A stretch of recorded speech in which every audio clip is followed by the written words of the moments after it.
বাৎসরিক পূজা অনুষ্ঠানে সবাই ইব্রাহিমরে ধরছে, ইব্রাহিম চল আমরা পূজা দিতে যাব।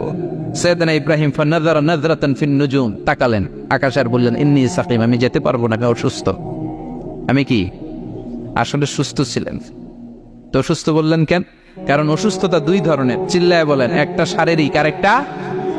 সাইয়েদনা ইব্রাহিম মানসিকভাবে প্রচন্ড বিপর্যস্ত ছিলেন, অসুস্থ ছিলেন। এর কারণ গোটা উম্মত মূর্তির পূজা করে, এই দৃশ্য দেখে কোন নবী মানসিকভাবে সুস্থ থাকতে পারে? উনি বললেন আমি অসুস্থ, তোমরা যাও। সবাই বলল ঠিক আছে আমরা যাই। ইব্রাহিম তুই আমাদের ঘরের মূর্তিগুলারে পাহারা দে। মূর্তি পাহারাদার একজন ভালো লোক পাওয়া গেছে। সাইয়েদনা ইব্রাহিম কয় ঠিক আছে আজকে পাহারা দিমু, জন্মের পাহারা, যা তোরা দিতাছি, পাহারা দিতেছি যা। এইবার সাইয়েদনা ইব্রাহিম মূর্তির ঘরে ঢুকলেন, দেখেন কি সুন্দর কথোপকথন আল্লাহ তুলে ধরলেন। আল্লাহু আকবার। মূর্তির ঘরে, দেবীর ঘরে ঢুকে উনি ঘুরে ঘুরে তাকায়, দেখে একটা এমনি হাত আর একটা ব্যাগ, 14-15টা হাত নিয়ে তাকায় আছে। উনি সবগুলার সামনে এভাবে তাকায়, দেখে এক একটা এক এক চেহারা, একটা হাতির গণেশ স্টাইলের, আর একটা এরকম, আর একটা নারীর, আর একটা বাঘের, আর একটা তলোয়ার নিয়ে আইতাছি কোপায় ফেলা আছে না নাই। সবগুলোর সামনে যায়, যে দেখে আর অবাক হয় কত ধরনের খোদার কাছে এরা কত কিছু চায়। আর যে দেখে প্রত্যেকটার সামনে ডেজার্টস আইটেম, মিষ্টান, এক একটার সামনে রসমলাই, এক একটার সামনে কালো জাম, লাল জাম, রসগোল্লা, চামচাম, দুধ মালাই, মালাই চপ আছে না নাই। জিব্বায় পানি চলে আসছে নাকি?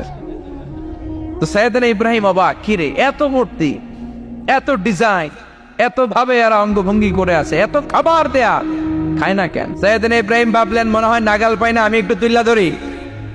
উনি রসমলাইয়ের বাটিটা নিয়ে, যেটা হা করে আছে ওইটার সামনে যায়, কয় খা। কি কয়? বানাই কইতেছি মনে হয়। ফারাগা ইলা আলিহাতিহিম, মূর্তিগুলোর কাছে গেলেন। ফাকালা আলা তাকুলুন, খাবি না? খাবি না দাঁড়া, আমি কিছু খা, কোরআন থেকে বলছি, ঠিক কি না? উনি ভাবলেন ওরা হয়তো খেতে পারে না, নাগাল পাচ্ছে না, কিংবা আমারে দেখে লজ্জা পাচ্ছে। নিচ থেকে রসমলাইয়ের বাটি তুলে ধরলেন, উনি বললেন খা। আর ওগুলা কয় হা হা করে রয়েছে, নরেও না সরেও না। উনি মুখের সামনে তুলে ধরে বললেন আল্লাহ তাকুলুন, খা।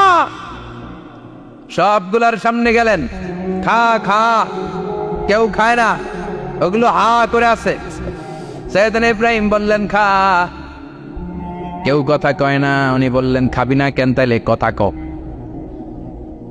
এই যে কষ্ট করে উড়াইলি, মুখের সামনে দিলাম, খাবি না কেন? কথা বল। আল্লাহ তাকুলু, খাবি না কেন? কথা বল। মা লাকুম লা তাতাকাল্লামুন, খাবি না কেন? মা লাকুম লা তানতিকুন, হয় খা নয় কথা ক। বলতেই লাগলেন খা খা।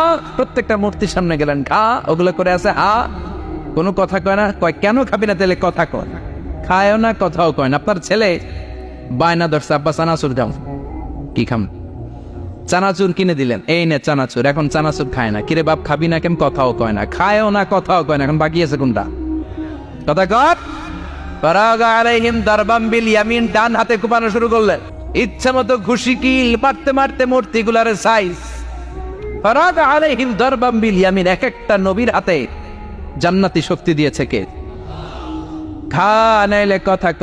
খায় না, কথাও কয় না, বাকি আছে। মায়ের মারতে শুরু করলেন, মারতে মারতে সব শেষ। তারপরে খুঁজে পেলেন একটা কুড়াল। কি পাইলেন?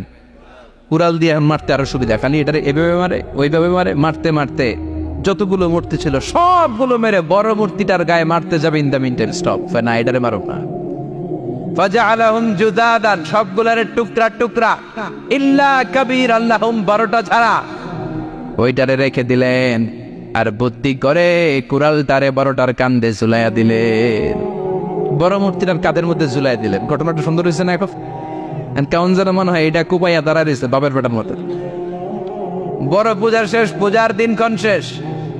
বিকেলবেলা পূজা মণ্ডপ থেকে সব এসে দেখে সর্বনাশ।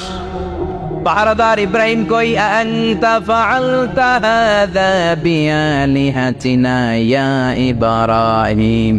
ইব্রাহিম সর্বনাশ কে কইছে? তুই কইছত নি? আইনো বড়টাই কইছে, ওইটারে জিজ্ঞেস করো।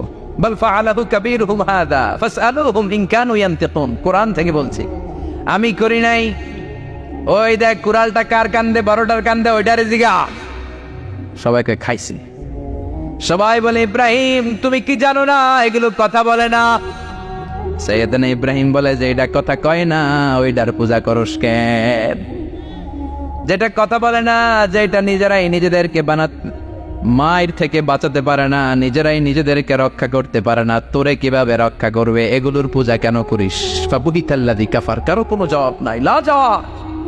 সবাইকে, ইব্রাহিম তুই বড্ড বেড়ে গিয়েছিস, তোরে নমরুদের কাছে নেওয়া হবে, রশি দিয়ে পেঁচিয়ে নমরুদের কাছে নেওয়া হবে। নমরুদের নাম শুনছেন? শোনেন নাই বোধহয়, শোনেন নাই? পৃথিবীতে 4 জন বাদশা ছিল, যারা গোটা বিশ্বের বাদশা, গোটা বিশ্বের। 2 জন কাফের, 2 জন মুমিন। মুসলমানের একজন হচ্ছে যুলকারনাইন, আরেকজন হচ্ছে সাইয়েদনা সুলাইমান। কাফেরের একজন হচ্ছে বাখতানাসার, আরেকজন হচ্ছে নমরুদ। এই নমরুদের কাছে নিয়ে যাও, রশি দিয়ে বেঁধে। নমরুদ বলে, ইব্রাহিম শুনলাম তুমি নাকি আমাদের খোদাগুলারে মারছো, তুমি নাকি কোন আল্লাহর ইবাদত করো, তুমি নাকি কোন নতুন রবের তথ্য নিয়ে আমাদের বাবেল নগরীতে আগমন করেছো। আমি ছাড়া কোনো খোদা আছে বলে তো আমি শুনি নাই। এই বাবেল নগরীতে আমি ছাড়া কোনো খোদা আছে আজকে নতুন শুনলাম। কে তোমার খোদা? কি তার পাওয়ান? এবার ডায়ালগ মারা শুরু করলেন সৈয়দনা ইব্রাহিম। সৈয়দনা ইব্রাহিম বললেন, রব্বি আল্লাযী ইউহয়ী ওয়া ইউমীত। আমার রব এমন রব যিনি জীবন দেয় আবার মরণও দেয়। প্রথমটারে দিলাম মরণ, পরেরটারে দিলাম জীবন। তোমার রব যে যেরকম করে জীবন দেয় আর মৃত্যু দেয়, আমিও জীবন দেই, আমিও মৃত্যু দেই। চিল্লায় পড়েন নাউযুবিল্লাহ। সৈয়দনা ইব্রাহিম বিপদে পড়ে গেলেন, তাই তো আসলেই তো প্রথম লোকটারে মৃত্যু দিল, দেয় নাই? কথা কন, ছুরি মেরে রক্ত বের করে ওর মৃত্যু দেয় নাই? পরের লোকটারও একইভাবে মৃত্যু দিতে যে সেখান থেকে বাঁচিয়ে জীবন দিল। ভেজাল আছে না নাই? এবার সৈয়দনা ইব্রাহিম বলে, ফাইন্নাল্লাহা ইয়াতি বিশ-শামসি মিনাল মাশরিকি ফাতি বিহা মিনাল মাগরিবি ফাবুহিতাল্লাযী কাফার। সৈয়দনা ইব্রাহিম বললেন, বুঝলাম তুমি আমার আল্লাহর মতো জীবন দাও, বুঝলাম তুমি আমার আল্লাহর মতো মরণ দাও, কিন্তু নমরুদ খেয়াল করে শোনো, আমার আল্লাহ প্রতিদিন সকাল বেলায় পূব আকাশ থেকে জল জলে সূর্যটা উঠায়। তোমার যদি এরকম কোনো ক্ষমতা থাকে, তুমি আগামীকাল সকাল থেকে পূর্ব দিক থেকে সূর্য না উঠিয়ে পশ্চিম দিক থেকে সূর্যটা উঠাও। ফাবুহিতাল্লাযী কাফার। এবার ধরা গেছে, এবার জায়গার মধ্যে ধরা, একেবারে স্টপ, লা জবাব। নমরুদের মুখে কোনো জবাব নাই। এবার নমরুদের মেজাজ নরম নাকি গরম? কথা কন। গরম মেজাজ নিয়ে কয়, হাররিকু, এটারে আগুনে জ্বালা, এটারে আগুনে ফেল। নমরুদ বুঝে নাই যে আগুনের মালিক কে। বিশাল আগুনের কুণ্ডলি পাকিয়ে সৈয়দনা ইব্রাহিমকে আগুনের মধ্যে ফেলে দেয়া হলো। হাতের মধ্যে রশি, পায়ের মধ্যে রশি, সারা দেহের মধ্যে রশি পেঁচিয়ে আগুনের কুণ্ডলিতে ফেলে দেয়া হলো। মুহূর্তের মধ্যে আগুনের প্রজ্বলন শক্তি ওই রশিগুলোকে জ্বালিয়ে পুড়িয়ে ছারখার করে দেয়, কিন্তু সৈয়দনা ইব্রাহিমের দেহের একটা পশমও জ্বালায় না। যে রশি দিয়ে টাইট করে পাচ্ছে, ওনার দেহের সাথে লাগানো টাচ করা রশি, ওই রশি জ্বলে যায়, কিন্তু সৈয়দনা ইব্রাহিমের পশম জ্বলে না। চিল্লায় পড়েন আল্লাহু আকবার। আজ যদি তোমাদের মাঝে কেউ ইব্রাহিমের মতো ঈমান আনিতে পারো, অগ্নিকেও পুষ্প বলে পরিণত করিতে পারো, ঠিক কি না? মুসার মতো ঈমান হলে রাস্তা হবে সাগর জলে, ইউসুফের মতো ঈমান হলে একে একে দরজা খোলে। সৈয়দনা ইব্রাহিমের মতন ঈমান যদি আজ থাকে বিদ্যমান, অগ্নিকুণ্ডে দেখতে পাবে খুবসুরতে ফুলবাগান, ঠিক কি না?